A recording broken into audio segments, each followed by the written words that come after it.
You guys, I'm so excited to talk about these two articles. These are fun ones today. This first one, the title is Phoenix Buyers Need $22.5 thousand more to afford a home in Phoenix. Super fun. Yeah. Super fun. I'm so excited to talk about this. How did we get here?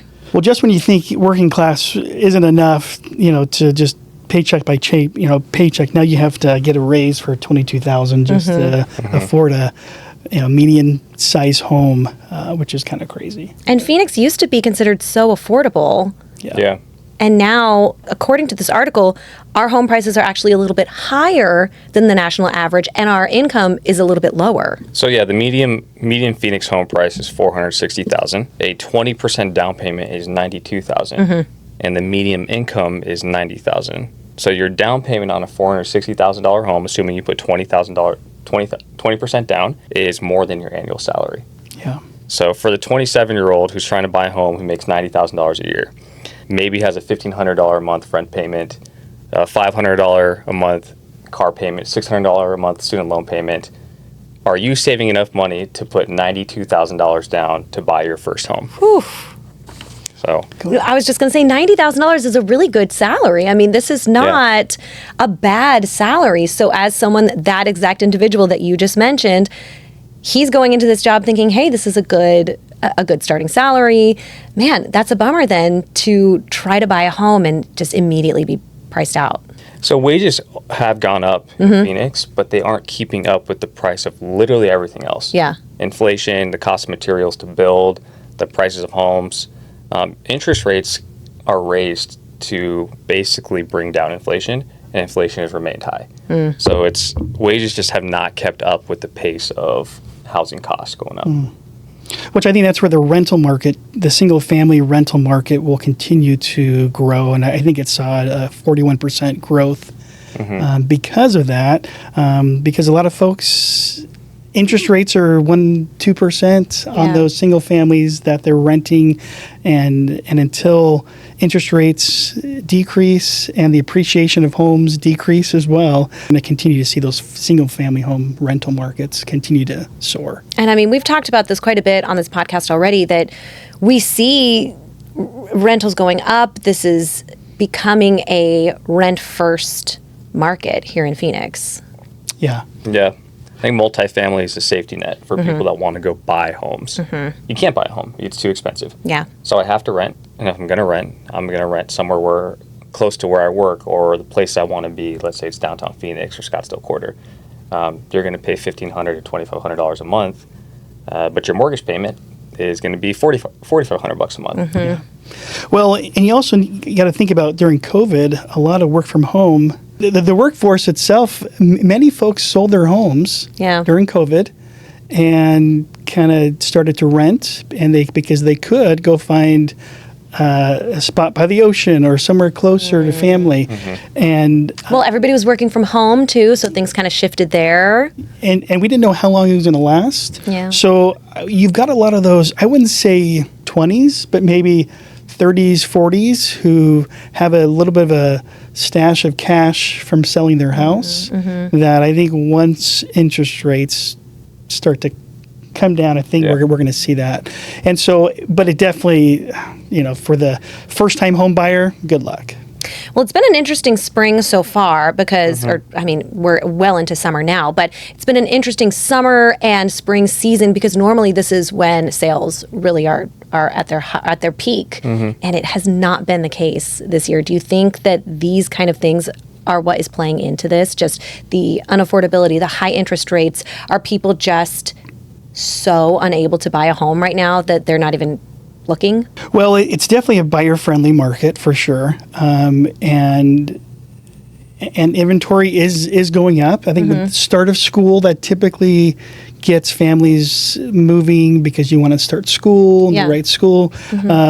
But weather also is it's still pretty hot. Yeah. So I really think September, October is when we're going to see a bit of a boom. Numbers go up. Okay. I think we're going to see inventory go up. I also think that people are going to be realizing that, hey, if interest rates haven't moved, do I just do I just go in now? Yeah. And Just bite the bullet. and just see what happens? We're definitely in a gridlock though, because there's plenty of sellers who bought houses in 2020 through 2022 with sub 5% interest rates, and they bought out of their means probably because they just wanted to get that house, and they outgrew their house, and now they're trying to sell it, but they want to recoup the cash they've put in, and they can't because there's a gridlock now. You have way more sellers than there are buyers, even though people want to buy a home, but the buyers are just going to wait.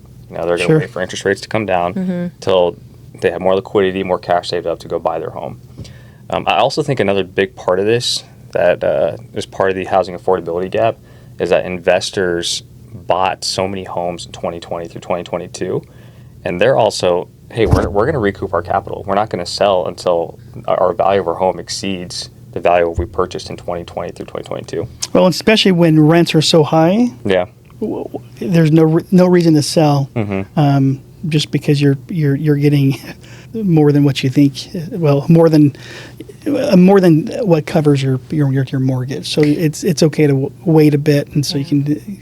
Well, that's such a good point, because there's this whole contingency of people, these investors, who they don't need, there's no urgency. So they're just sitting on these homes, these beautiful homes that they've updated and put all this money into, and they're saying, well, as soon as the market, and so there's going to be this like incredible boom of all of these, once interest rates come down, there's going to be this incredible boom. So hopefully that's soon.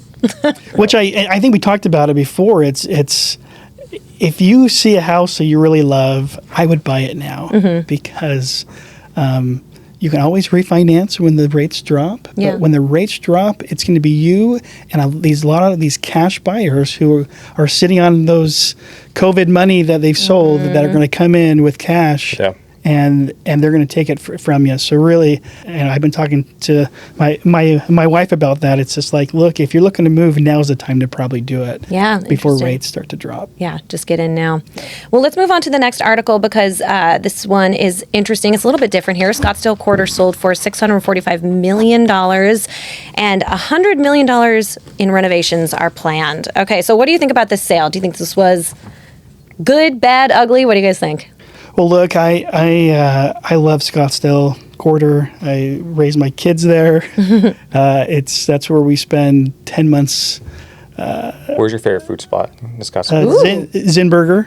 Okay, yeah. That's our favorite. Right there, like you're looking on the little patio area. Patio courtyard. is our favorite. It's got a little patio, and they also have the splash pad that's right there. So, and so that's really been a staple. And so for me, it's great to hear that somebody bought it, and they're looking to also throw another $100 million into it. Whether that is commercial space or high-end luxury condos, which it seems like that's pretty close. And I just really love how it's really just it's a non-retail space, but though it is a retail space. Right. My thought is, I live 10 minutes away from Scottsdale Quarter, and $100 million in capital improvements seems like unfathomable to me, because the place is amazing as is. It's right. What are they going to do? Yeah. I mean, I read something. Really, there you go. You can like wave to people as they're eating at Zinburger as you zip line by. Yeah, I don't know. I mean, are they going to be putting in more places for more retail? Is that... So what I read, and I went through a couple different articles about the acquisition, and it's also thinking about George Kurtz. So he's the billionaire that's buying a bunch of land on Scottsdale Road. His whole thing is he's building a tech community. So it's Class A offices that he's putting into Scottsdale Quarter, luxury retail and dining. So he's trying to reposition it as a live work, play, and tech hub. Yeah. Interesting. But if you look at his other acquisitions, so in 2022, he acquired the Promenade Shopping Center on Scottsdale Road. Yeah. And that has the Nordstrom Rack, Michael's, Living Spaces, Lowe's, Trader Joe's, In-N-Out Burger. Yeah. So, and that's part of his long-term goal of transforming the whole Scottsdale Road corridor right there. And then after that, so he bought that for $180 million estimated. The next purchase he had was in 2022 after the Promenade, and for $55.5 million, he bought Cracker Jacks. So that was the old. Oh yeah, I just drove by that sign yesterday, because is it no more? Right now it says Racker Axe. People are stealing the big letters. I was there the last week that it was open. It's sad. That place was a staple for my childhood going there. But just to throw it out there, that Cracker Jacks, because we're talking about Happy Gilmore 2. Oh, yeah. Happy Gilmore 1 was filmed. Was filmed. That was the That was way. the part of the iconic golf practice. Oh, I didn't know Right there. that. So- Wow. So $55.5 million to buy Cracker Jacks and he's putting in a $1 billion investment there, and that's going to be a mixed-use urban village. So that's over 1,200 residential Wow. units, a park for walkable green space, hotels, retail, and office. So he has a plan for Scottsdale Road and making this tech live work play corridor, and Scottsdale Quarter I think is his final piece. Yeah, that makes sense, and it really it couldn't be a better location, really. And Yeah. so to grow, and especially with Carolyn Commons right across, and then with Scottsdale Quarter, and then all of those beautiful condos with those beautiful balconies with the green coming down. And, it really couldn't be a better The spot. Optimus. Really, Yeah.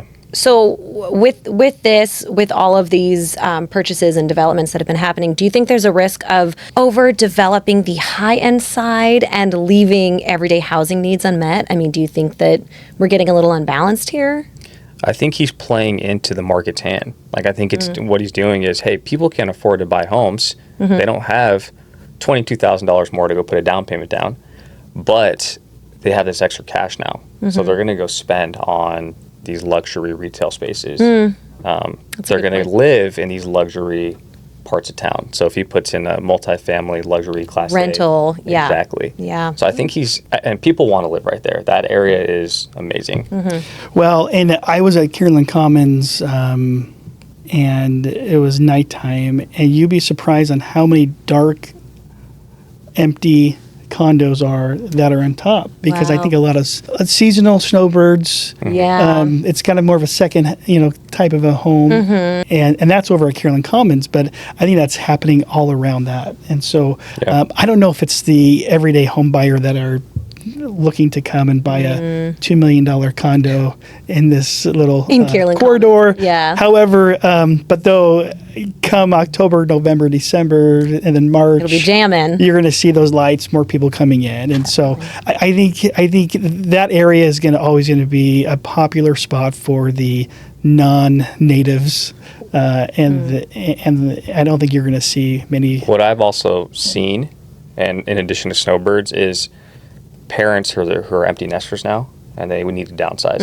So Yeah. they want the luxuries, the amenities of having a gym and having a sauna and being close to walkable spaces. Yeah. So they'll sell their home that they've had for 20 years, and then they move into a luxury condo. So And they that's- want to live in a place that ties into their new lifestyle, Yeah. which is freedom, autonomy, going out to dinners, going to see shows, do things. So, Yep. yeah, that makes a lot of sense. So last month we were at the White Chocolate Grill, Oh, yeah. a little right further there. north on Scottsdale Road. kind of right off Yeah. 101, and we're sitting there, and my wife turns around and she sees her childhood friend's parents right there, and so they come and we start talking, and sure enough, that's exactly what they did. They 2 years previous, they sold their family home, big family home, and they moved right down the street, right close there, just because they enjoyed the shopping, they Yeah. enjoyed the restaurants and the ability to travel. They said, Yeah. now we can just leave this apartment and just go and have fun. And I'm sure they also probably made a lot off Yeah. of the sale of their They did, home. yeah. So they have now this expendable income from selling this potentially big, beautiful home. I'm assuming it's where they raised their family. It's probably a very nice home. And they downsized and they probably made a pretty penny off of that. Okay, so last question here for you guys. This is kind of a fun one.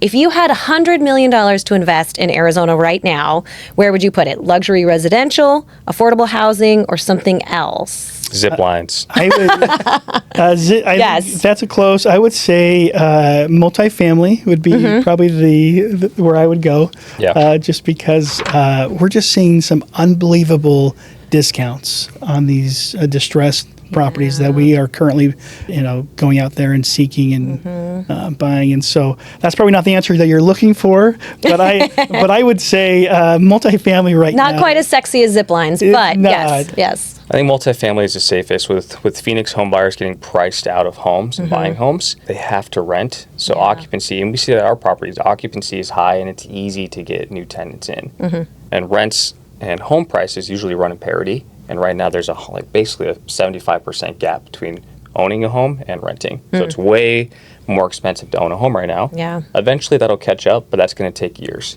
And in the meantime, rents are going to rise and people are going to have to rent. So $100 million, I'm putting it in multifamily as the safest commercial real estate sector to invest in. Good thing we all work for Neighborhood Ventures then. That's right.